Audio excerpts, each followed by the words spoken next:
ദൈവമാതാവിനും 1000 നന്ദി പറയുന്നു. എൻ്റെ പേര് സന്തോഷ്. ഞാൻ കണ്ണൂർ ജില്ലയിലെ വാണിയപ്പാറ ഇടവകാംഗമാണ്. ഞാൻ 13/2/2023 ഉടമ്പടി എടുക്കുന്നത്. ഉടമ്പടി എടുക്കാനുള്ള കാരണം എന്തെന്ന് ചോദിച്ചാൽ, എനിക്ക് വയറ്റിൽ നിന്നും ഒരു വേദന വന്ന് അത് ഷോൾഡർ വരെ വരികയും അത് പല ഡോക്ടർമാരെ കൊണ്ട് കാണിച്ചിട്ടും മാറുന്നില്ല. ലാസ്റ്റ് സ്കാൻ ചെയ്യാൻ പറഞ്ഞു. സ്കാനിങ്ങിൽ വേരിയേഷൻ ഉണ്ടായിരുന്നു. അവിടുന്ന് അവരെന്നോട് മലബാർ ക്യാൻസർ സെൻറ്റർ കോടിയേരിയിലേക്ക് പോയിക്കൊള്ളാൻ പറഞ്ഞു. അവിടെ ചെന്ന് ബയോപ്സി, പെറ്റ് സ്കാന്, ബ്ലഡ് എല്ലാം എടുത്തു കഴിഞ്ഞപ്പോൾ അവരെന്നോട് ക്യാൻസറാണ്, ഫോർത്ത് സ്റ്റേജിലായിരുന്നു, ലിംഫ് നോഡ് ക്യാൻസർ ആണെന്ന് സ്ഥിരീകരിച്ചു. ഇതിൽ ആകെ നിരാശനും വന്ന് എനിക്ക് ജീവിക്കണമെന്നുള്ള ആഗ്രഹമെല്ലാം തീർന്നു. അങ്ങനെ ഭാര്യ എന്നോട് പറഞ്ഞു, ആലപ്പുഴയിൽ കൃപാസനത്തിൽ മാതാവിനെ നമുക്ക് പ്രാർത്ഥിക്കാം. അന്ന് ഞങ്ങൾ നെറ്റിൽ നിന്നും കൃപാസന പ്രത്യക്ഷീകരണ പ്രാർത്ഥന ഡൗൺലോഡ് ചെയ്തെടുക്കുകയും അത് അന്ന് പിറ്റേ ദിവസം രാവിലെ ചെല്ലുകയും എൻ്റെ ശരീരത്തിൽ നിന്ന് എന്തോ പോകുന്നതായിട്ട് എനിക്ക് അനുഭവപ്പെട്ടു. പിറ്റത്തെ ആഴ്ച ഞാൻ വന്ന് ഉടമ്പടി എടുത്തു. അങ്ങനെ ഉടമ്പടി പ്രാർത്ഥനകളെല്ലാം കറക്റ്റായി ചെയ്തു. വീണ്ടും ഞാൻ ഹോസ്പിറ്റലിൽ ചെന്നു, ഡോക്ടറെ കണ്ടു. കീമോ ചെയ്യണമെന്ന് പറഞ്ഞ എന്നോട് അവർ പറഞ്ഞു 6 മാസം കഴിഞ്ഞ് ഇനി നമുക്ക് ട്രീറ്റ്മെൻറ്റ് തുടങ്ങാം, അതുവരെ നോക്കാം എന്ന് പറഞ്ഞു. അങ്ങനെ ഉടമ്പടി ക്രമങ്ങളെല്ലാം ഞാൻ പാലിച്ചു പോന്നു. പേപ്പറുകൾ കൊടുക്കുകയും ഞങ്ങളുടെ വീടിൻ്റെ അടുത്ത് അനാഥാലയങ്ങൾ സന്ദർശിക്കുകയും അവിടുത്തെ അപ്പച്ചന്മാരുടെ മുടി വെട്ടിക്കൊടുക്കുകയും ഷേവ് ചെയ്ത് കൊടുക്കുകയും അവരുടെ ടോയ്ലറ്റുകൾ, ബാത്റൂം അങ്ങനെയെല്ലാം ക്ലീനാക്കി കൊടുക്കുകയും ചെയ്തു പോന്നു. വീണ്ടും ഞാൻ ചെക്കപ്പ് ചെയ്തതിനകത്ത് ചെറിയ വളർച്ച ഉണ്ടെന്നും അതുകൊണ്ട് കീമോ എന്തായാലും ചെയ്യണമെന്ന് പറഞ്ഞു. അങ്ങനെ 6 കീമോ ചെയ്തു. ആ കീമോ കഴിഞ്ഞ് ഈ കീമോയ്ക്കെല്ലാം പോകുമ്പോഴും ഞാൻ പ്രത്യക്ഷ പ്രാർത്ഥന ചെല്ലുകയും ഉടമ്പടി തൈലം എൻ്റെ ശരീര ഭാഗങ്ങളിൽ തേക്കുകയും ചെയ്താണ് പോയിക്കൊണ്ടിരുന്നത്. റിസൾട്ടെല്ലാം നന്നായി വന്നു.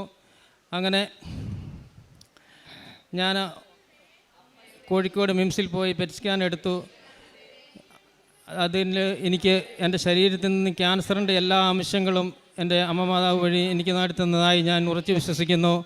എൻ്റെ ശരീരത്തിൽ വേദന ഉണ്ടാകുമ്പോൾ ഞാൻ വേറെ ആരോടും പറയാണ്ട് ഞാൻ ഉടമ്പടി തൈലവും ഉപ്പും തേക്കുകയും ഡെയിലി കുളിക്കുമ്പോൾ വരെ ഉപ്പിട്ടാണ് ഞാൻ കുളിച്ചുകൊണ്ടിരുന്നത്.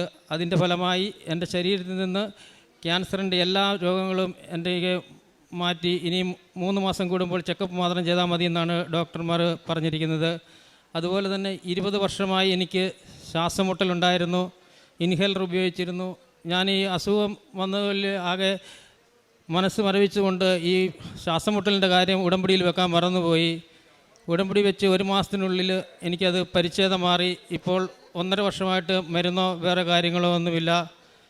അതുപോലെ തന്നെ എൻ്റെ കുട്ടികൾക്കും ഇതുകൊണ്ടൊക്കെ ശ്വാസമുട്ടൽ എല്ലാം ഉണ്ടായിരുന്നു. ഉടമ്പടി തൈലവും ഉപ്പും എണ്ണയെല്ലാം കൊടുത്ത് ഇപ്പോൾ അവർക്ക് ജസ്റ്റ് പനി വരുന്നതല്ലാണ്ട് അങ്ങനത്തെ എല്ലാം മാറ്റി ദൈവമാതാവ് അനുഗ്രഹിച്ചു.